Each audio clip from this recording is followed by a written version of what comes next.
Hey guys, welcome to Wrestling Days and welcome to today's unseen video. We're going to start with some NXT stuff, then we'll move on to WWE. There is lots to talk about, including a new faction that appears to have shown themselves at the end of NXT.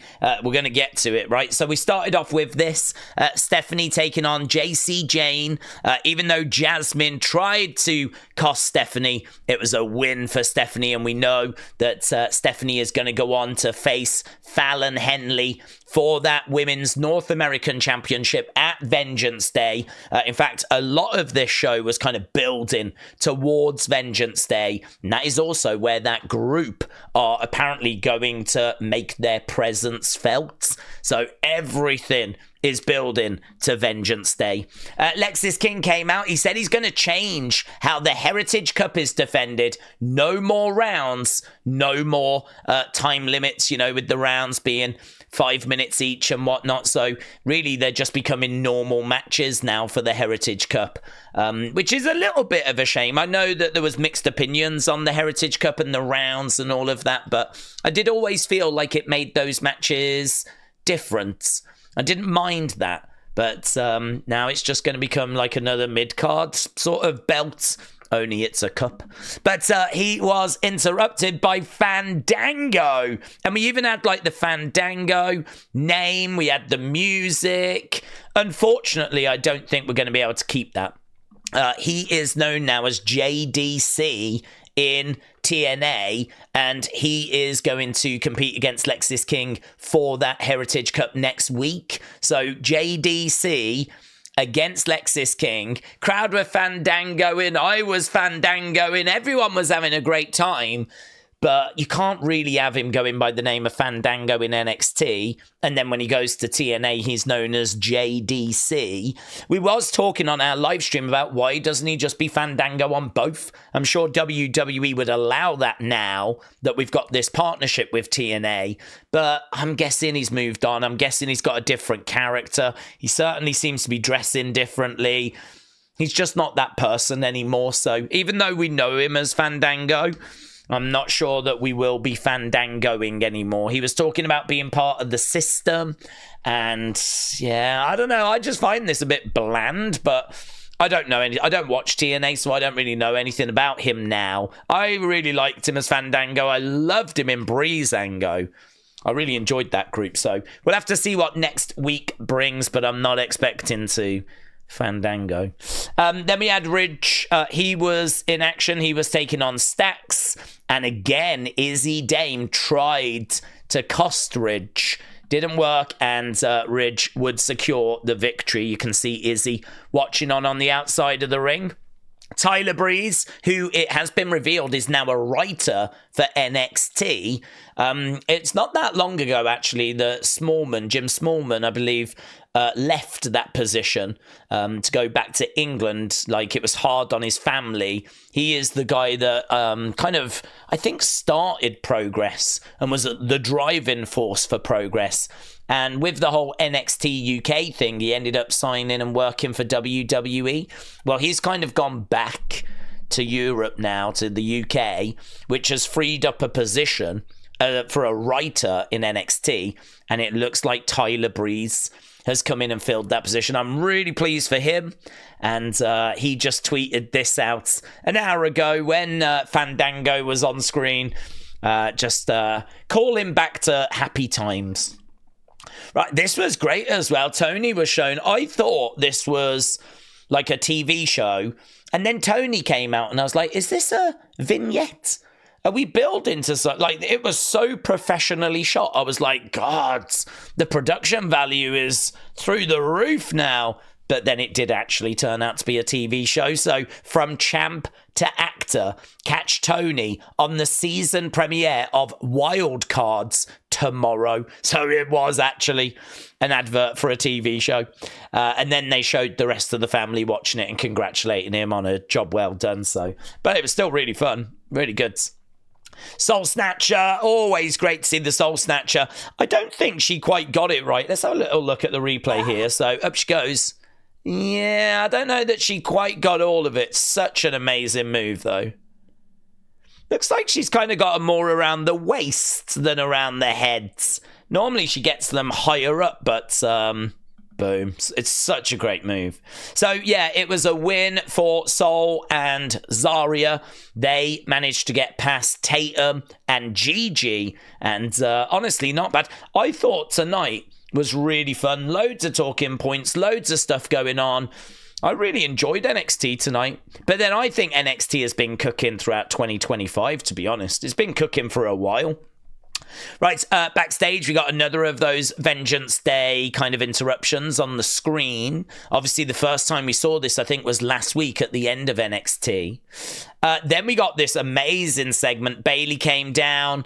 Roxanne came down. Roxanne was gloating about having the Iron Woman title in the Rumble, saying that she got it from Bayley.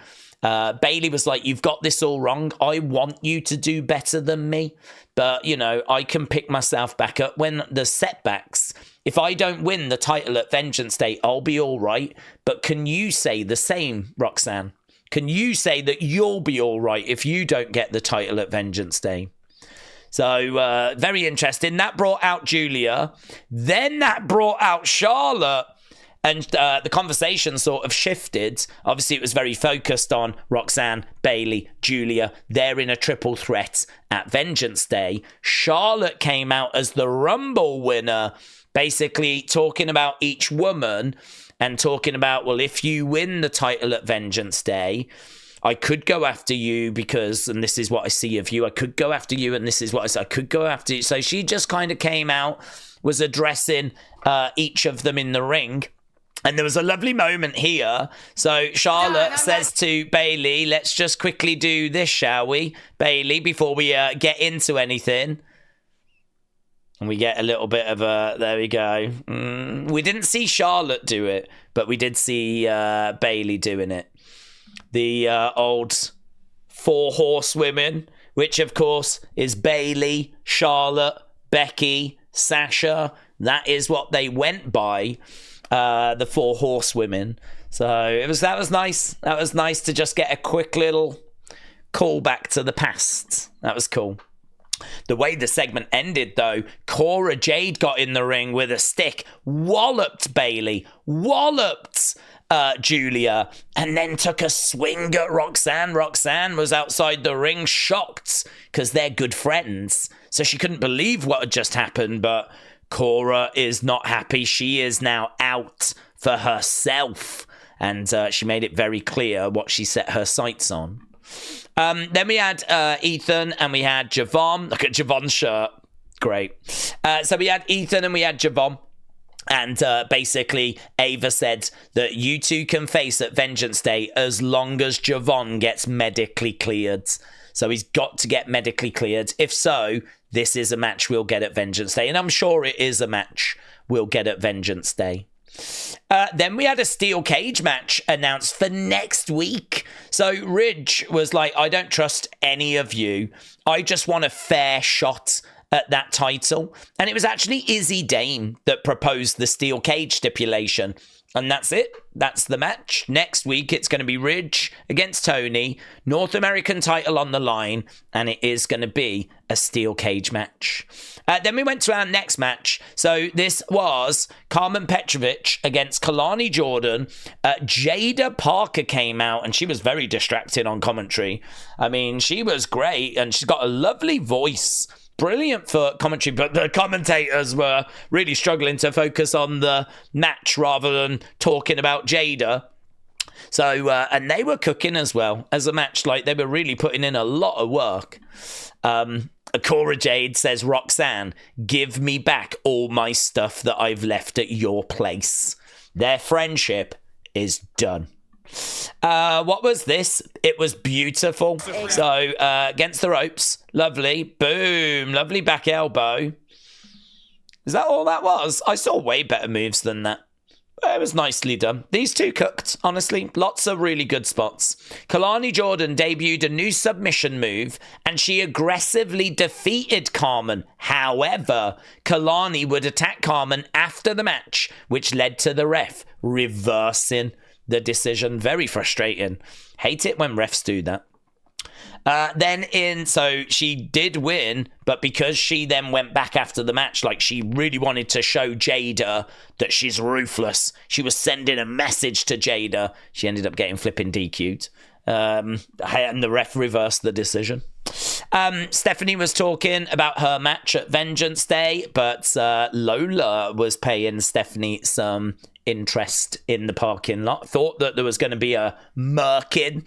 Normally there is when it comes to the NXT parking lot, but it wasn't to be the case.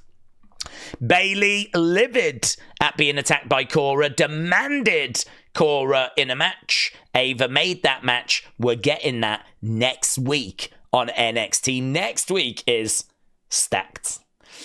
Sean, just quoting what was said, Bayley said, "I want a match with that." And Ava said, "Which one?" You're going to need to narrow it down for me. Again, here, there was a little bit of arguing between A-Town Down Under. They're in a title match against Oba.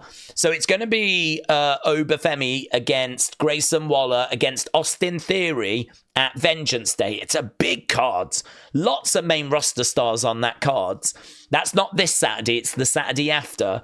And they were arguing about who's going to win that match. But their music hit. They started heading to the ring for the main event. And again, I missed it. But thanks to people in the chat, that little thing popped up again in the background. The Vengeance Day thing. Just again, get people talking. So here's the card next week. JDC or Fandango. Taking on Lexis King for the Heritage Cup, and the rules of that match have changed. Tony against Ridge in a steel cage. Cora against Bayley. And another match that was made was Josh Briggs and Inamura in a tag team triple threat match against Hank and Tank and No Quarter Catch Crew. Main event saw A-Town Down Under against Oba and Trick. Can they coexist? Basically, they would coexist. They would go on to get the victory, but it was Eddie Thorpe that would attack. He would come out. He would start walloping Trick. Oba had to decide as to whether he was going to get into the ring to help Trick. He decided not to. He decided to walk away. And so this is how it ended, with Trick getting whipped with this strap. I'm sure Trick against Eddie Thorpe is going to be a strap match at some point, maybe Vengeance Day. But I'm sure we're heading in that direction. And we thought that's how the show had ended. And then we got this. So this is what we saw. These guys, Vengeance Day, done. So it's only like 5 seconds long, right? I mean, you can see a little bit of someone there and there. That was the biggest image, and that is all you get. It is literally 5 seconds long, right? Charlotte Flair just tweeted after. A lot of love. She got a great reaction in NXT. I love seeing that. So these are the rumors, right? Crispy Wrestling said after gathering some comments about who it could be, Joshua Black, Lucky Ali, Cutler James, maybe Dion Lennox, maybe. But I mean, look, this dude's got the dreads. This guy, I think, has got like is it a do-rag? This guy looks like the one that was here. So there's the kind of guy with the do-rag. There's the guy with the dreads.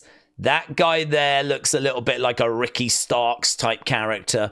Don't know who this is going to be. I would love for that to be Dijak. I would imagine if that was Dijak working with some young up-and-coming stars. You know, these are people we just have not seen. We just haven't seen. Not quite sure who that fourth one is. But here, look, Peter said Shakawan Sugars, who is Lucky Ali, Cutler James, Dion Lennox. These are the names. These are the names that people are talking about. And we were talking during our watch-along. When Undisputed Era came in, it changed the game in NXT. This group could do the exact same thing. Brilliant, Bill. Brilliant little tease. Loved it. Brilliant. Here's Shakuan Sugars. WWE Vault is going to leak this in 20 years' time. So you can just see what he looks like there. I do think he is one of them in the group. So the name is Bear. Thank you, my friends. Very much. But I do think he is this one here. I can go with that. So, yeah, I think there's a lot of people reaching that same consensus. So these are the names that we're looking at. So that was NXT. Let's go over to WWE. So Brady said, someone asked Sean on his live stream about Alexa, and he answered he believes she'll be moved to SmackDown to be with the Wyatts. Now, I did go back onto the stream to see if I could find that, and I watched about half an hour.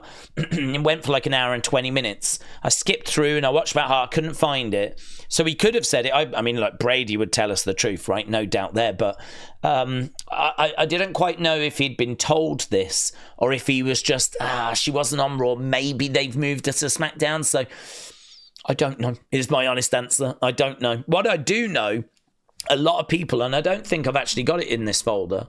I don't think I do. I do keep getting people saying if you go onto the WWE Superstar page on the website, they're still showing as Raw Superstars. I think that changes if when they show up to SmackDown. That doesn't say to me that they are Raw Superstars forever. Like, you know, that's not like a spoiler. I don't think that means they've changed their minds. I just think as soon as you show up on SmackDown, they will change it then. So at the moment, they've just got the Raw logo there. But once they show up, if they show up Friday, they'll soon change that. So I don't really read too much into that. Plus, there's quite a bit that's wrong on there as well. Like Cedric Alexander is showing as being a SmackDown star when he's been in NXT for months and months and months. So I really don't read anything into it, but at least once a day, someone will send me a screenshot of them being shown as being Raw Superstars. But I'm of the opinion that will change as soon as they show up on SmackDown, which could be Friday, could be the Friday after. They may have changed their minds, right? They may have changed their minds. But honestly, I don't even know how much they're really thinking about it, because with Bo potentially out injured, they might be waiting for him to kind of get back up to speed before they kind of move forward. So we might not even see them for a few weeks, to be honest. I keep getting asked, when do you think we'll see the Wyatts? When do you think we'll see the Wyatts? I don't expect to see the Wyatts anymore. I don't expect them. We will see them. I've no doubt about that. But I'm not going to get myself excited for Friday and then they don't show up. I'm not going to get excited for Raw on Monday and then they don't show up. Like, I'll see them when I see them. Right, this is what was said between Io to Rhea. She said, why did you do that? I could have gone to WrestleMania. Oh, boo-hoo.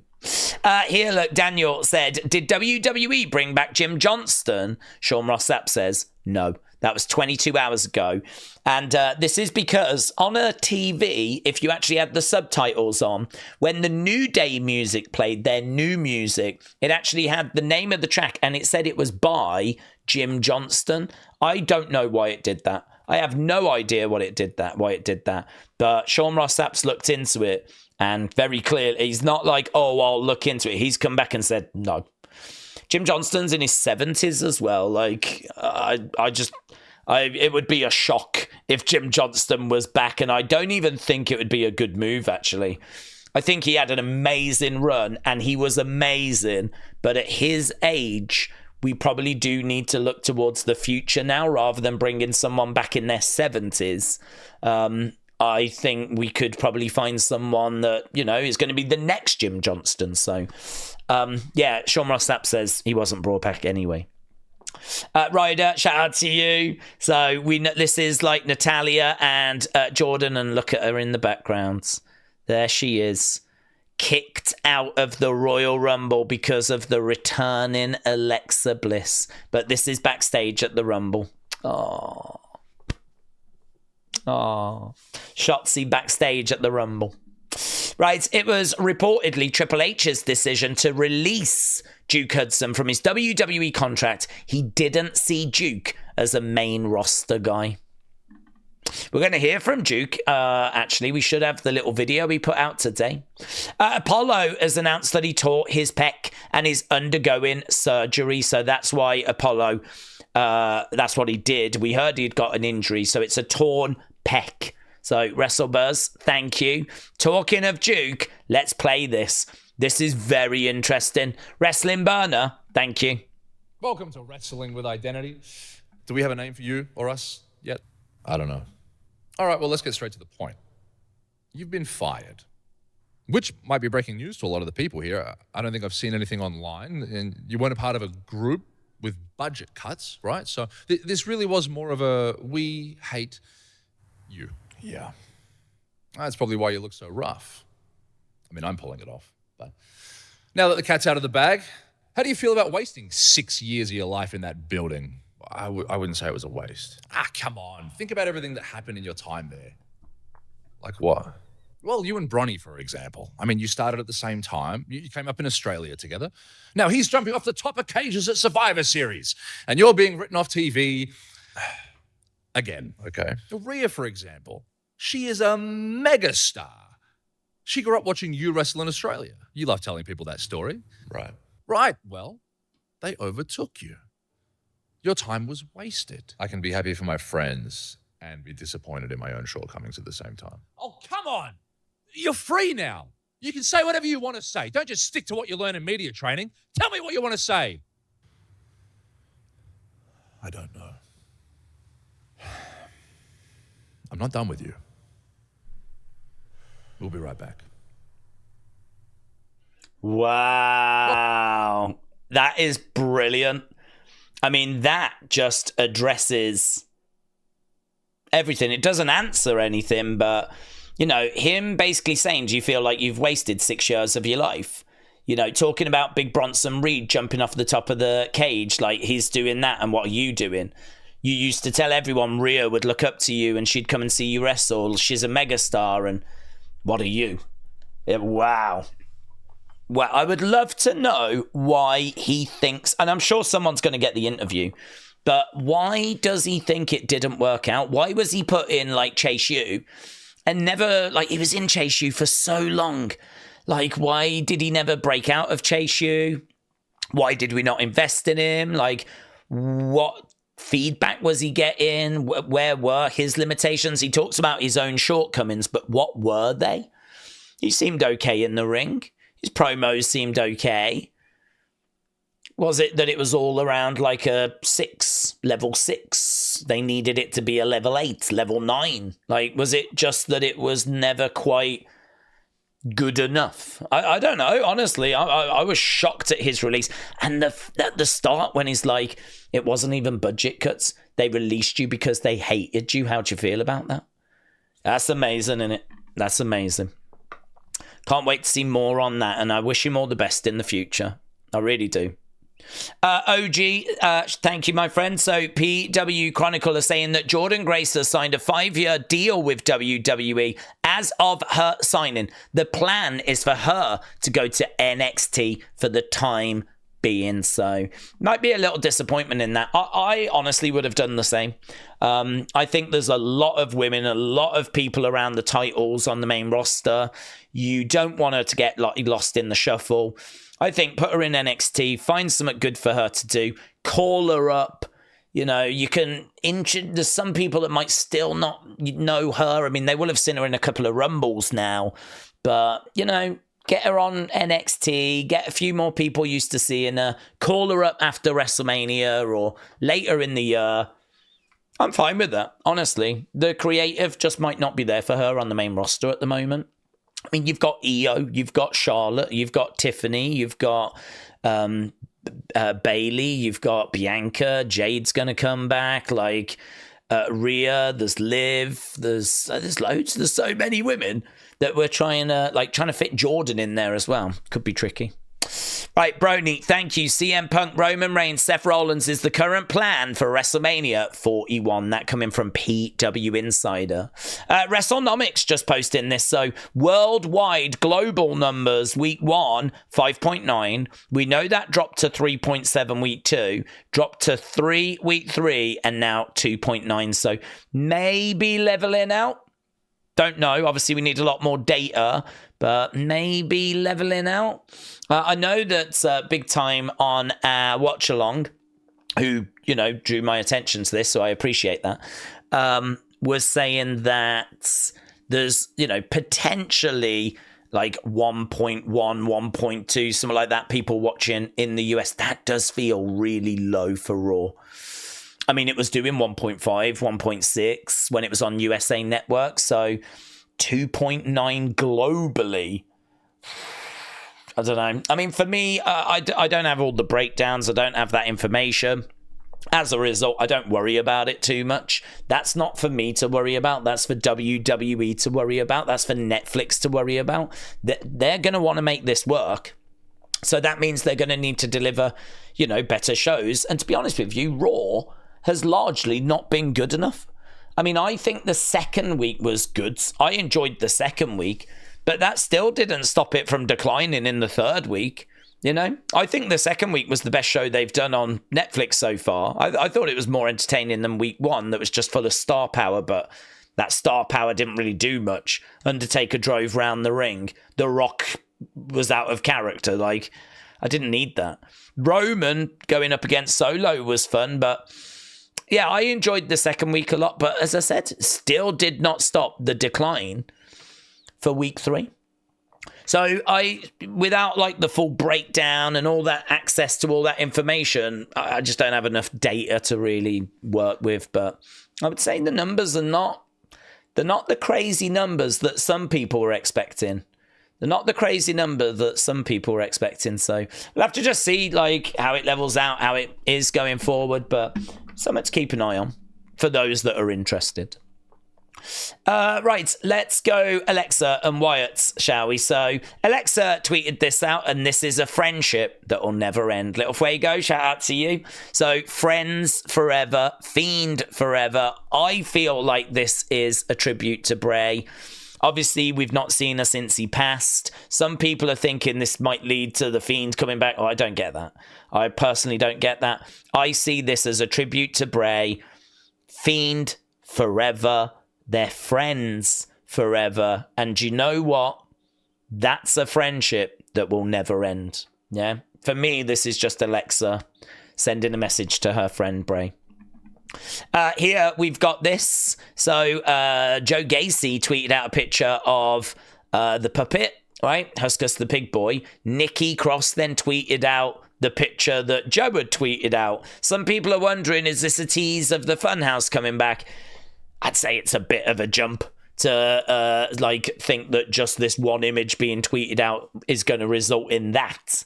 But interesting, you know, it's worthy of being in this folder. But I've said before, when it comes to these side kind of accounts, I look at them, I see what's being said, and I move on, right? It's the Wyatt 6 account that I pay the most attention to, because we know it's Rob Fee that controls that, and we know that that is the account that drives the narrative forward. So just a couple of bits there from Alexa, Wyatt 6 connection. Let's have a look in our news, because there's one in here, but I didn't catch what this was. Johnny, shout out to you. I don't know what this is. Sequins, bro? Come on. Was this the 9th grade homecoming? What's good? What is a piece of advice you would give me to grow the channel? On your YouTube channel? Yes. I tell this to everyone who asks. Yes. Don't post on YouTube. What? Like, if you have social media dreams or anything, just give up. What the That's my advice.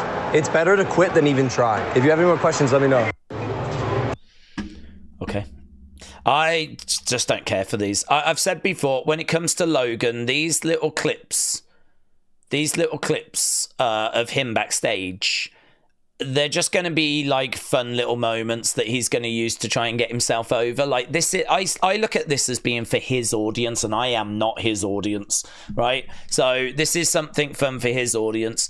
You know, that's him telling Scarlett, don't even bother trying going on YouTube and posting it. If anything, this clip just makes me more annoyed at him. So, yeah, I hadn't watched it in advance. So there we go. I got tagged in it a few times, though. Let's go over to fun and work our way up from here. We've got a few bits here. Luke, Jey Uso said he did what to Triple H? Jey Uso says he does something to Triple H. Let's have a look at this. I came in the game. Okay. Thank you. Luke, shout out to you.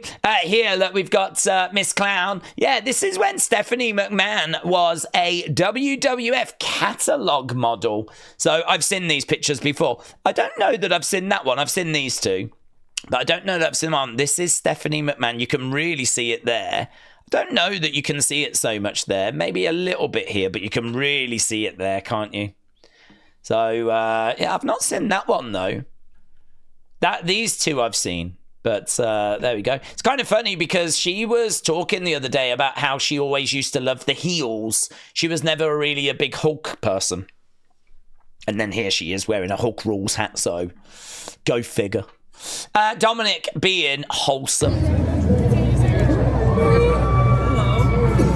Oh my goodness. Can I have that? You signed that for her? I hope this isn't a lie. Hey, Dom. I'm gonna sign it right in the middle for you. Oh, look at that. Oh. Hey Dom, this is her Christmas list. We just need this one checked off. I got you. Come here. Enjoy the rumble, okay? I appreciate that it. shirt. Thank you. Oh, thank you. Imagine being a fan of Dominic. Wow. Honestly, if I was a parent, I'd be very concerned.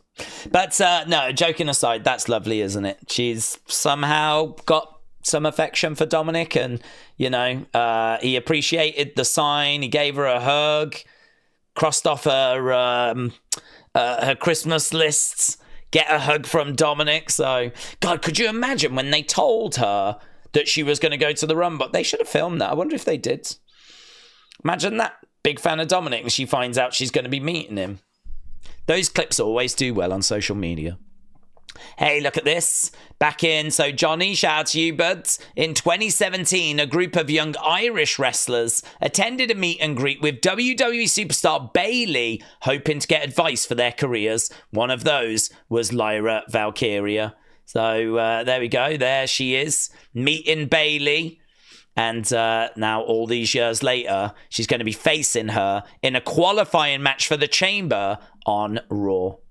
WrestleBuzz sent this over. This is so good. So this is like videotapes, 15 videotapes in there. I had a look, like you can get the box set for like 50 quid at the moment, but which is quite a lot if you think they're VHS tapes. Like, who's got a VHS? And also, they're all on Netflix now. Like, so you don't even need this, but it is a really nice box set. So WrestleBuzz said I still have mine. So I thought that was really fun. Just a small detail that I appreciate, said Stephanie. Alicia Taylor announces Penta's weight in kilos instead of pounds. Wrestle Night said that's cool.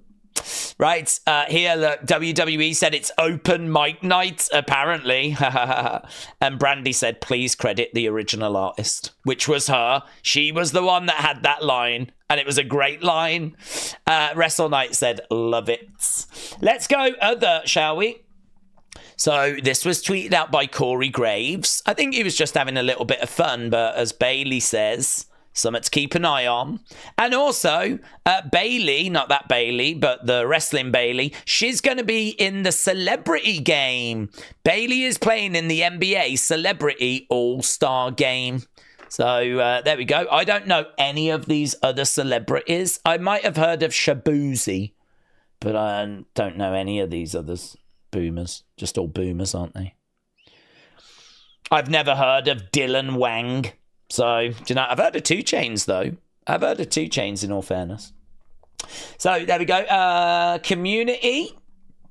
So, Muggsy said, my dad found this picture on his phone. It's me and my brother with the New Day after a live event. They were so nice. They even brought us out to Subway for lunch. I was a short kid in the photo. I was so young. That's amazing. That is brilliant. So, Muggsy, shout out to you, buds. An NJ94 getting a like from Karrion Kross and a follow as well. Wow, very good. So there we go. Let's get to some thanks. Briggsy, Emmanuel, Ashley. What's this, Ashley? LA Knight gave me a like. Well done, buds. LA Knight, yeah. Jaden, Chris, CM Chunk, Milo, Charlie, Wild Child Billy, Sweet Chin Wrestling, Big Bam, Wrestling's biggest fan, Robin, Jimmy, Milo, Walter J, Babs the Barbarian, Carl, Little Bit of a Fan, JT and S, Raymond, Oliver, Christopher, Bean, Colton, a bit of banter. Really appreciate the support. Really appreciate the retweets. And I hope that you enjoyed today's Unseen. Thanks for watching. Appreciate it as always. I'll see you again next time. Bye for now.